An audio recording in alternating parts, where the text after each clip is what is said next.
Hello, I'm Richard Gisbert, and you're at The Listening Post. This week, Yemen, the media, and the learning curve. Are they getting the story straight? Many are asking, is Yemen the next Afghanistan? Freedom of the press in Macau, 10 years after the colony was handed over to China. Macau has a well-developed media industry. Ireland and blasphemy via the World Wide Web. And Jib Jab does the job on the news year that was 2009. No, there has never been one like 09. For the global news media, the past 2 weeks have been a crash course on a little-known country that's being called the new front in the war on terror. The media spotlight started to swing towards Yemen on Christmas Day when a young Nigerian man tried and failed to bring down an American airliner destined for Detroit. The Yemen connection was established when it was revealed that the would-be bomber had studied in the capital, Sana'a, and an al-Qaeda website claimed responsibility for the plot. All of a sudden, reporters from all kinds of news organizations were making their way to a place most of them had never been. Our starting point this week is Yemen, an important story in an unfamiliar country that has the news media groping for information, insight, and understanding. Ask yourself what you knew about Yemen prior to the recent blitz of reporting from there. You probably did not know how many people live there or how poor they are. You were probably unaware of the low literacy rate, that the government is led by a slight Sunni majority and is fighting a civil war in the north against Shia rebels. But you probably did know that one man, a Saudi, has roots in Yemen. Western reporters love to mention the fact that Yemen is the ancestral home of Osama bin Laden, because bin Laden's father lived in Yemen. They mention that as if it somehow has any relevance to al-Qaeda in the Arabian Peninsula in 2010. And it really doesn't. But it sort of paints this picture of Yemen as this country full of terrorists, full of al-Qaeda sympathizers, when in reality it's a country where the majority of people don't sympathize with al-Qaeda. It's a country with a long history of moderate Islam. Threats from an al-Qaeda offshoot. And that one aspect of the story, the preoccupation with bin Laden and his bloodlines, encapsulates the problem with much of the coverage of Yemen in the global news media. Does one of the poorest nations in the Arab world have what it takes to try to go up against al-Qaeda? They are focusing on one thing, terrorism and the radicalization, but they don't go beyond that to understand the reason. I think there's a danger in the Western media coverage of Yemen of slipping into a very well-worn narrative that we've seen time and time again since 9/11. Yes, some of those issues are present in this story, and yes, some of the risks are present in this country.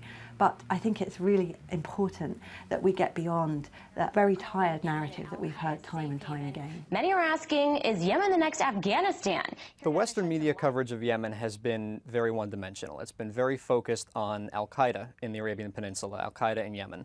And it's ignored the other big conflicts in Yemen. It's really been focused on this one dimension of terrorism. The rest of Americans who fly in airplanes are going to pay the penalty for this crazy terrorist stuff. And it's been from a Western perspective. What is the feeling of the citizens of Yemen toward the United States? The real focus for the Arabic media over the last few months has been the Houthi conflict, which a couple of months ago drew in Saudi Arabia. So they've been focused on covering that conflict, and their coverage of the bombing plot has been considerably less than the English language coverage. What's really interesting about the disparity in coverage on Yemen between English language media and Arabic language media is the preoccupation in the West with terrorism as the primary issue, even the only issue that people are concerned about.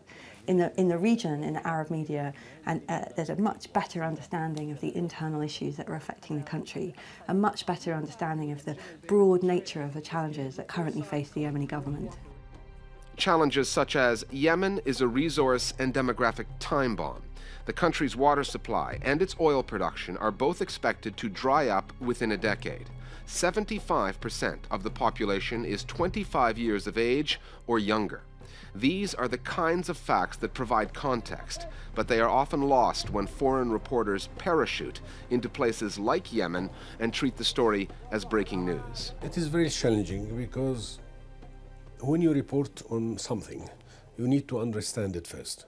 The problem with many foreign reports is that they do not understand what they are reporting, and they give a first impression of someone whose thinking is formed elsewhere.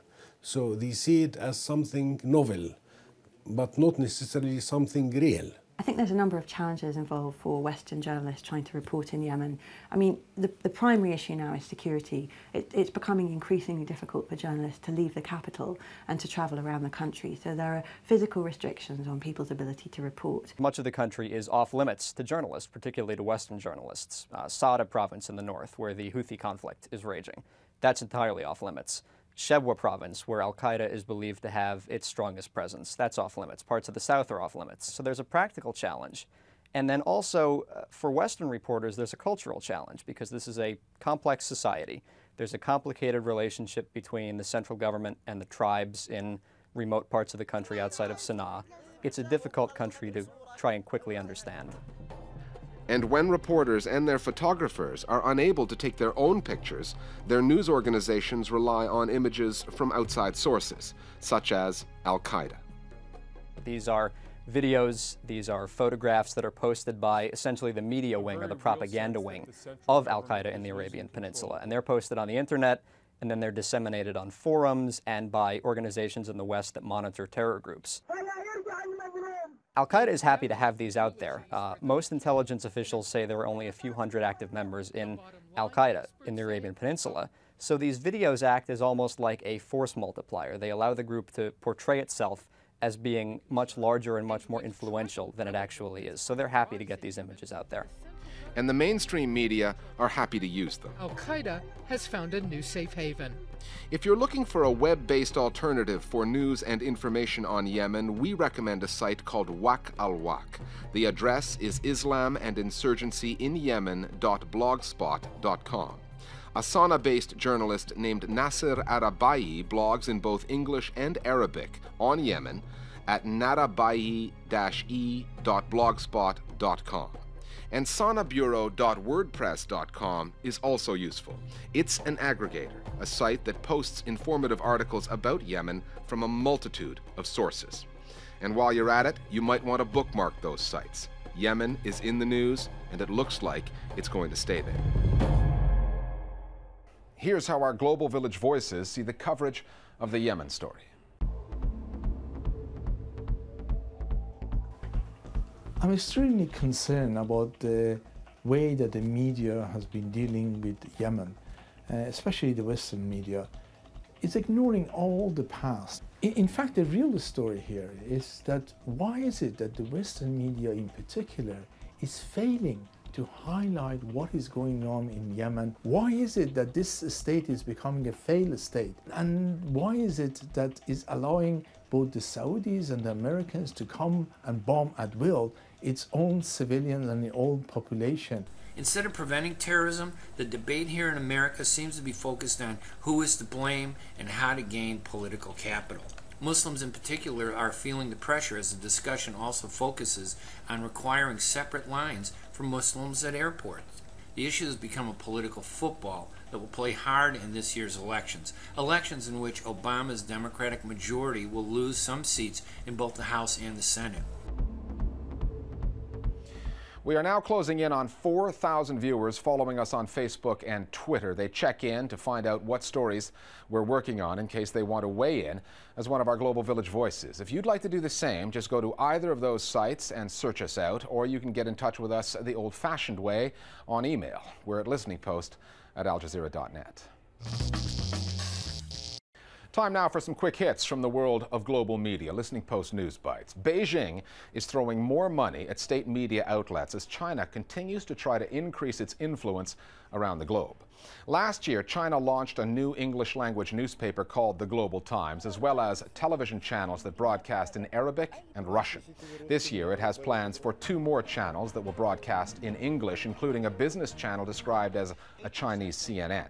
In addition to trying to make its voice heard around the world, the new outlets are a way for Beijing to counter the trend of its people going online for news content. China has more internet users than any other country, as many as 360 million. India's press council is investigating allegations that media outlets are selling news coverage to politicians. A report in an English-language magazine called Outlook, entitled News You Can Abuse, contained several stories of politicians who accuse news outlets of taking money in exchange for favorable coverage. Newspapers as well as TV news channels have been implicated. One politician said that a channel told him that if he paid enough money, the channel could even arrange crowds to attend his political rallies. One member of the press council investigating the trend told Outlook magazine this is a cancer that is afflicting Indian media as a whole. It is undermining the very process of democracy. The New York-based Committee to Protect Journalists is accusing the government of Azerbaijan of planting drugs on a jailed news editor in order to keep him in prison. Aynullah Fatullayev is already serving an 8-year sentence for defamation and incitement of ethnic hatred. The two newspapers that he edited, both of which were critical of the government, have been closed. Fatullayev has taken his case to the European Court of Human Rights, alleging unjust prosecution. The Committee to Protect Journalists says the drug charge is a fabrication that the authorities are using to keep Fatullayev in jail should he win his case at the European Court. Canada has lost its first journalist to the war in Afghanistan. Michelle Lang, a 34-year-old newspaper reporter for the Calgary Herald, was killed in the city of Kandahar. She and 4 Canadian soldiers she was covering on a patrol were all casualties of a roadside bomb. Lang was one of 2 reporters killed in the past year in Afghanistan. The other, Sultan Munadi, was an Afghan who was shot and killed when British forces tried to free Munadi and his New York Times colleague Stephen Farrell from kidnappers. Munadi's family and his friends are still pushing for an inquiry into the rescue mission, questioning if the raid was really necessary and why it was that Munadi's body was left behind by the British. An Irish atheist group is using the World Wide Web to launch a challenge against the country's new blasphemy law. Under the law, anyone publishing abusive or insulting material against any religion and thereby causing outrage will be subject to a fine of up to $35,000. In a provocative response, a group calling itself Atheist Ireland posted 25 potentially blasphemous quotations on its website from various writers and intellectuals, as well as from Pope Benedict and Jesus Christ. Ireland has had a blasphemy law since 1937, but the wording was vague, and the government says the new law is meant to protect all religious groups, not just Catholics, from blasphemy. Critics of the new law say it's silly and literally medieval. We're back after the break with a piece on that other colony that was handed back to China during the 90s, Macau.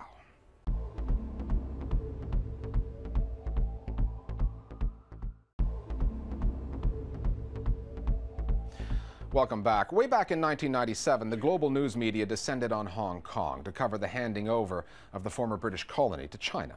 It was a major news story. But 2 years after that, in a story that mostly passed under the news radar, China regained control of another former European colony, this one Portuguese. Macau has just marked the 10th anniversary of that handover. Macau is known as a gambling mecca, and its economy has thrived in lockstep with the boom in China.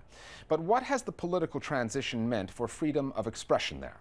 Macau still has laws on the books that supposedly guarantee a free press. However, as the Listening Post's Simon Ostrovsky found, closer ties to China mean that the law is not always followed to the letter. 10 years ago, the Portuguese rulers of Europe's last colony in China packed their bags and headed home. Macau was handed over to China, and for the Macanese, the future was uncertain. Today, Macau's economy is booming, and it's become the world's top-earning gambling hotspot. But a decade ago, local journalists weren't even certain they'd have a job after the Chinese took over. We were worried that there would be an erosion on the freedom of speech, on our freedom as journalists to work in Macau.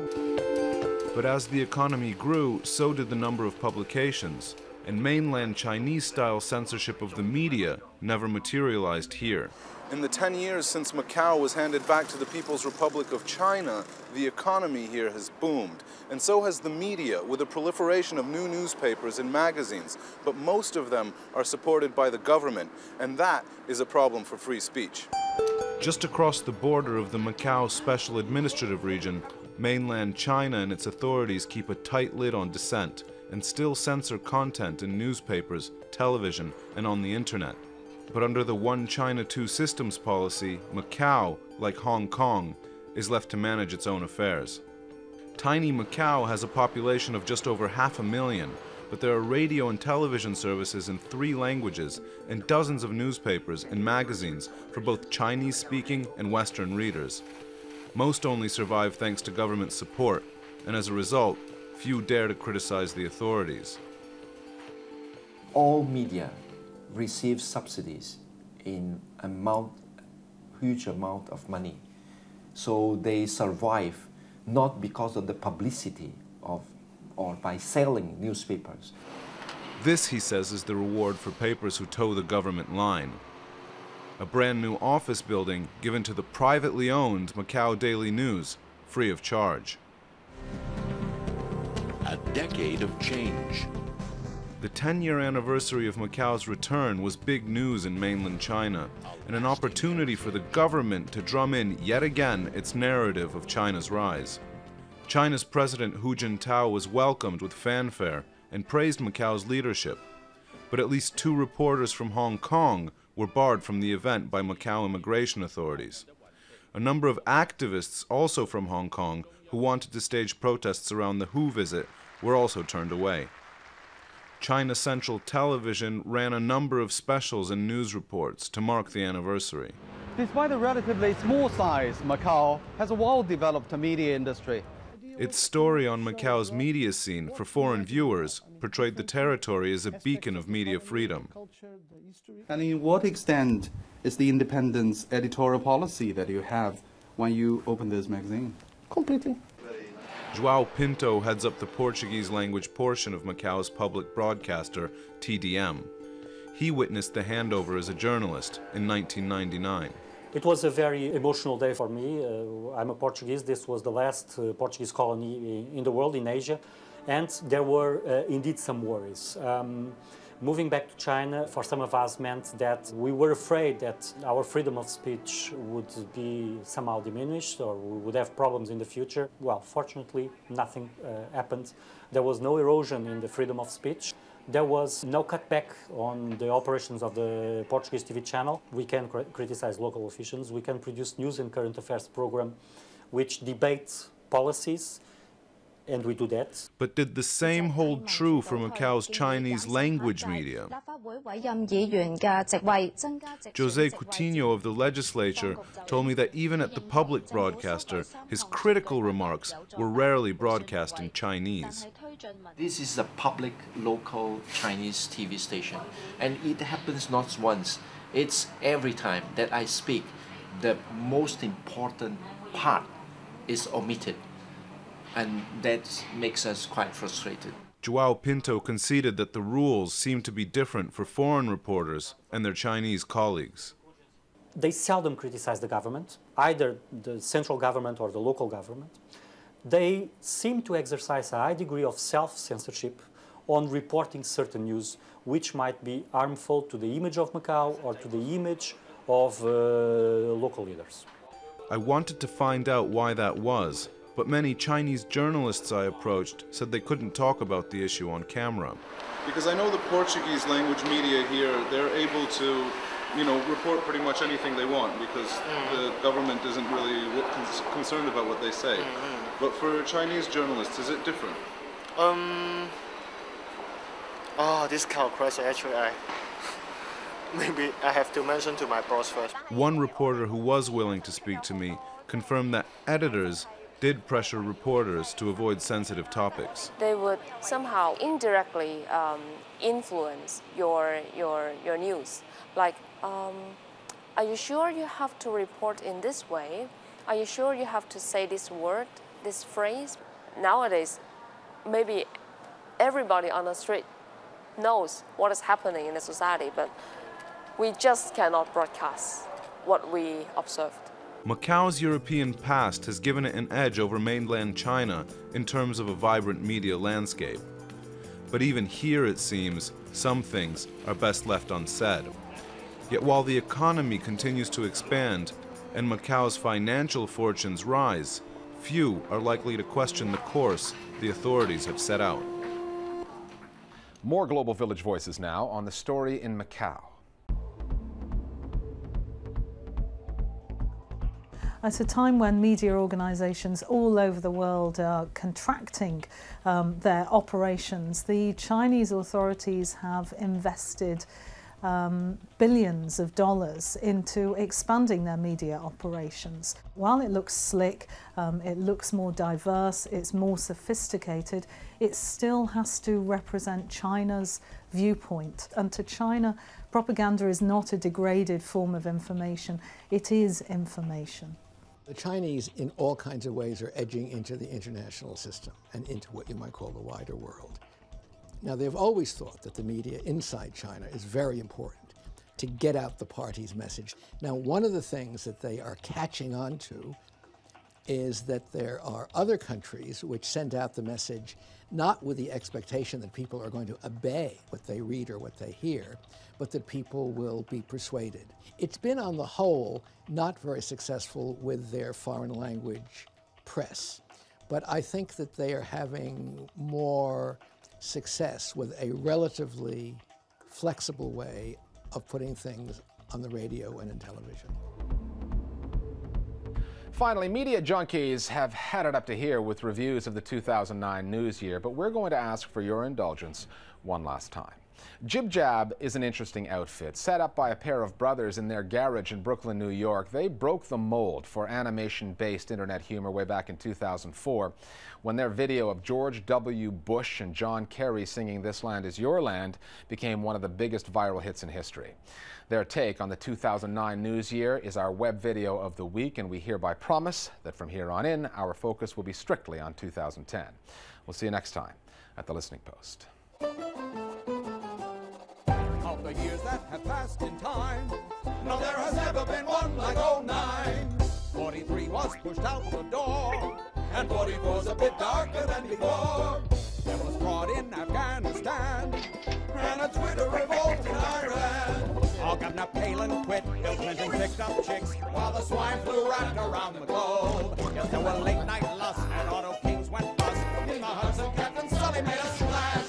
Michael hit the bomb, there wasn't a huckle bomb. 209 we sing so long. There was change at the highest court, a wise Latina named Sotomayor, and a surprise Nobel Award for what nobody was really quite sure.